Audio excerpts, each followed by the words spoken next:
It was a quiet morning on my family's ranch, the kind where the air smells of hay and the only sound is the soft clucking of chickens scratching at the dirt. I was out by the barn, hammering a new post into the fence, sweat beading on my brow, when I caught a glint of something unnatural across the pasture. At first, I thought it was a kid's toy, maybe a drone gone astray. But as I squinted, I saw it, a shiny, baby blue golf cart, parked like it owned the place, right beside my cattle shed. In there, sipping iced tea from a monogrammed tumbler, sat Evelyn Harper, president of the neighborhood HOA, queen of the cul-de-sac, and self-proclaimed guardian of community standards. She was dressed like she'd just stepped out of a country club crisp white blazer, pearl necklace, and a Sun VY sword that screamed, "I'm in charge." Trailing from her cart was a bright yellow extension cord, snaking across my gravel to the outdoor outlet on my barn. "Morning," I said, wiping my hands on my jeans, already bracing for whatever nonsense was coming. Evelyn didn't even look up from her glossy magazine. "Lovely day, isn't it?" she chirped, flipping a page. "Mind telling me why you're parked on my land? Plug into my power?" I asked, keeping my tone even. She finally glanced at me over her rhinestone sunglasses. "Oh, don't be so dramatic, Jake. It's practically shared land. The HOA easement runs close enough, and we passed a new eco-friendly ordinance last week. Charging stations are approved wherever accessible. Yours is just convenient." I stared at her, waiting for the punchline, but Evelyn Harper didn't do punchlines. She did bylaws, fines, and petty power trips. This was the woman who'd once slapped a Law 150 fine on a retiree for planting tulips that didn't match the HOA's approved color palette. "You've got 10 seconds to unplug that cart and get off my property," I said, my voice flat but sharp enough that even the chickens nearby picked up their pace. Evelyn leaned back, sipped her tea, and smiled like she was humoring a child. "You ranch folks need to learn to share. The HOA is building a greener future." That was it. I reached down, yanked the cord from the outlet, and tossed it at her feet. It landed with a soft thud in the dust. "I'll be filing a complaint," she said, bending to pick it up, her voice dripping with venom. "And for the record, this barn might violate code. I'll need to inspect it." "You're not inspecting anything," I shot back. "You're Leah VYing." Evelyn revved her cart like it was a muscle car, spun it around, nearly crushing my feed bucket, and sped off toward the paved road that bordered her precious HOA kingdom. Leah VYing a trail of dust and arrogance in her wake. I stood there, arms crossed, watching her disappear, my pulse still thrumming. Then I noticed the outlet box. Fresh scratches on the paint, like she'd been plugging in more than once. How long had she been leeching off my power? I didn't know, but I knew she'd be back. At the house, Grandpa Eli was on the porch, sipping black coffee, his boots propped on the railing. I told him what happened, and he just nodded, slow and deliberate, like he was chewing on a thought. "You remember Brutus?" he asked after a long pause. I grinned, picturing the 2,000-pound longhorn who'd once sent a rodeo clown sailing over a fence. "Hard to forget," I said. "He's still out in the side pen," Grandpa said. "Ain't mean, but he hates noise, especially electric motors." I caught the glint in his eye and knew he was cooking up something. The next day, a letter arrived, sealed with the HOA's tacky gold emblem. It was from Evelyn, of course, packed with legal jargon, but boiling down to a Law 500 fine for obstructing sustainable transportation. She even accused me of utility theft, which made about as much sense as accusing a cow of stealing grass. The letter included a map, hand-drawn with laughably wrong property lines that stretched the HOA's boundary right into my pasture, claiming my barn was community-adjacent infrastructure. I laughed so hard I nearly tore the paper in half. I drove to the county records office that afternoon, pulling the official deed from our files. Within 10 minutes, I had a certified printout showing my fence line, the power pole, and the barn all 100 fan tram outside HOA turf. On my way back, I spotted her again. Same cart, same smug posture, parked just outside my fence with binoculars and a notebook, scribbling like a spy in a bad MOVY. "Bird watching," I called out, leaning from my truck window. "Structure watching," she snapped. Your shed's unpainted siding VY OLATs, our VY Sewell Harmony Code. I held up the county map. Tell it to the judge. She wrinkled her nose and went back to her notes like my deed was beneath her. That night, Grandpa and I grilled steaks, the sun sinking behind the hills. The next morning, we nailed a new sign to the gate by the cattle shed. Warning, free-ranging bull on site. Enter at your own risk. In smaller print, we added, eco-friendly, but hates carts. It felt like the calm before a storm. Sure enough, the storm arrived the next day. I was hauling hay to the pasture when I heard it had faint electric hum that didn't belong. There was Evelyn, her cart parked even closer to the shed, plugged in again. She sat there, clipboard in hand, sunglasses perched on her forehead, looking like she was conducting a royal audit.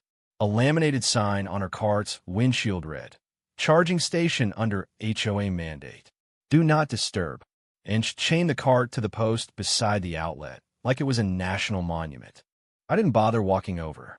I just dropped the hay bale and watched her pretend not to see me, flipping through papers and muttering. The cart's motor hummed, siphoning my power like a mosquito. I walked to the porch, handed Grandpa my coffee mug, and raised an eyebrow. He stood, wiped his hands on his jeans, and headed to the back lot.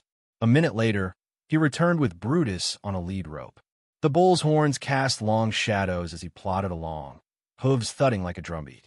Grandpa didn't need to say a word. He opened the gate to the main field, unhooked the rope, and gave Brutus a gentle slap on the rump. The bull grunted and lumbered toward the cart with the slow, unstoppable menace of a freight train. Evelyn didn't notice until Brutus was 20 feet away. She looked up, froze, and her pen slipped from her hand. For a split second, she seemed confused, like she couldn't process why a massive longhorn was closing in on her pastel chariot. Then Brutus lowered his head and snorted, and confusion turned to sheer panic. She kicked off her heels, scrambled to her feet, and sprinted for the fence, shrieking about lawsuits and endangered species. Brutus didn't care. He wasn't after her. He wanted the cart. That quiet hum of its motor was like a personal insult to him. With a bellow that shook the air, he slammed his horns into the cart's front panel. The thing flipped sideways, windshield cracking, a tire popping off. The chain snapped like thread, and the cart spun into the gravel, landing upside down with a pathetic electronic whine. Evelyn stood at the fence, hair wild, blazer askew, screaming in her phone about rural terrorism and VY Sias livestock. Brutus snorted, satisfied, and wandered off to graze. Grandpa leaned on the fence post beside me, arms crossed, watching Evelyn unravel. We didn't say a word. She'd chosen to trespass. She'd chosen to chain her toy to our barn, and nature had chosen to push back. 15 minutes later, Sheriff Dan's cruiser rolled up. He stepped out, brushing donut crumbs off his shirt, looking more annoyed than alarmed. Evelyn launched into a tirade about bull attacks and eco-sabotage, while VYing at her wrecked cart like it was a crime scene. Dan let her rant for 2 minutes, then raised a hand. "Evelyn," he said, calm as a pond, "what were you doing on their land?" "It's shared land," she insisted. "The HOA easement allows green access." "Den blinket. There's no green access in county law. This barn's been on their deed for 40 years. You can't plug in because your neighborhood made up a rule." Evelyn sputtered, thrusting her clipboard at him. "I have maps. Rules." Dan walked to the outlet, scratched his head, and pointed at the property line marker. "This is their land. Always has been." Grandpa handed him our tablet with the security footage. Evelyn plugging in, chaining the cart, slapping on her sign, then bolting when Brutus showed up. Dan watched, fighting a smirk. "That bull's got good aim," he said. "He hates motors," Grandpa replied. Evelyn stomped her foot. "He's a public menace." Dan tilted his head. "Only if the public's trespassing." She went nuclear, yelling about lawsuits, animal control, and calling the governor. Dan cut her off. "I'll file a report, but you're lucky they didn't charge you with trespassing. County law gives livestock right of way on private land. You chained your cart to their property." He glanced at the wreckage. "HOA insurance cover bull damage?" Evelyn's jaw dropped, but Dan was already heading to his cruiser. "Call me if she comes back," he told me. I'll file the paperwork myself. Evelyn stood there, alone with her broken cart and tangled cord, trying to drag it to the road. It wouldn't budge. Eventually, she stormed off, cursing under her breath, glaring back at us. That night, we grilled extra steaks, tossing one on for Brutus. We brought him apples and a salt lick, letting him roam the pasture under the stars. He was our unofficial director of property security now. 3 days passed, quiet and peaceful, but we weren't fooled. Evelyn wasn't the type to slink away. On the fourth morning, another gold-sealed letter arrived, reeking of lavender and fury.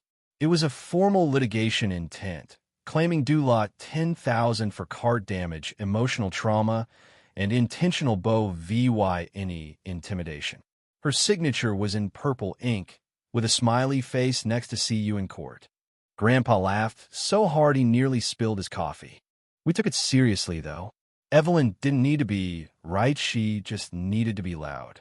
I gathered everything: the deed, county map, security footage, sheriff's report, and photos of her cart chained to our barn. I labeled the folder HOA Madness and prepared for court. The hearing was a week later, downtown in a half-empty courtroom. Evelyn sat front and center in a lavender suit, flanked by 2 HOA cronies and a guy she called her legal assistant, though he looked like her cousin who'd once tried to find someone for a non-compliant mailbox. Evelyn stood, all theatrical grace, and launched into her tale. She'd acted within her legal rights as HOA president, she said. The outlet was misrepresented. The warning sign was hostile, and she'd feared for her life when a dangerous beast was unleashed to destroy her property. She played audio of the cart's beeping, claiming we'd trained Brutus to attack it like a weaponized farm animal. The judge listened, flipping through her papers, mostly HOA bylaws and blurry screenshots without a word. Then it was my turn. I handed over my folder and laid it out. Evelyn trespassed, stole power, chained her cart to my barn, and ignored warnings. I showed the footage: her plugging in, Brutus flipping the cart, her sprinting across the field like she was fleeing a bear. The truth was wild enough without embellishment.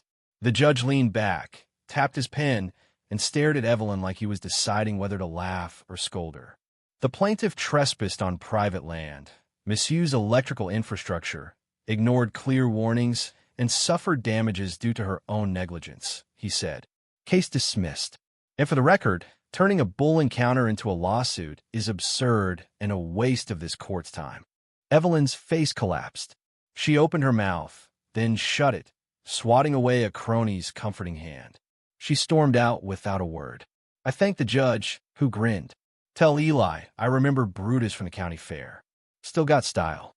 By the time I got home, Evelyn's for sale sign was up, staked in her perfect lawn like a surrender flag. Word spread fast. The HOA held an emergency meeting, voted her out, and replaced her with Tom, a retired vet who liked fishing and had no interest in ranch feuds. He scrapped the sustainability clause, nullified Evelyn's fantasy map, and sent us an apology for her overreach. Evelyn vanished before dawn one morning, her cart's remains towed away. Her house sat empty until a family with kids and a playful lab moved in. We didn't mind the dog chasing butterflies on our land. We threw a barbecue in VY Ted Sheriff Dan and gave him a new sign with Brutus's face, "Security Bull on duty." Brutus got apples and a rubber barrel to push around. Life settled back to normal quiet mornings, loud cows, no golf carts humming where they didn't belong. If an HOA type lingered too long by the fence, we'd point to the pasture and say, "Brutus is resting. He'll be out soon." That was always enough. So what do you think? Was Evelyn just a power-hungry busybody, or did she genuinely believe her HOA rules trumped private property? Should we have handled it differently? Maybe called the sheriff sooner instead of letting Brutus settle the score? And what about HOAs, though they have too much power, or are they just misunderstood? Drop your thoughts below, hit that like button if you're Team Brutus, and subscribe for more stories where the underdog or underbull wins.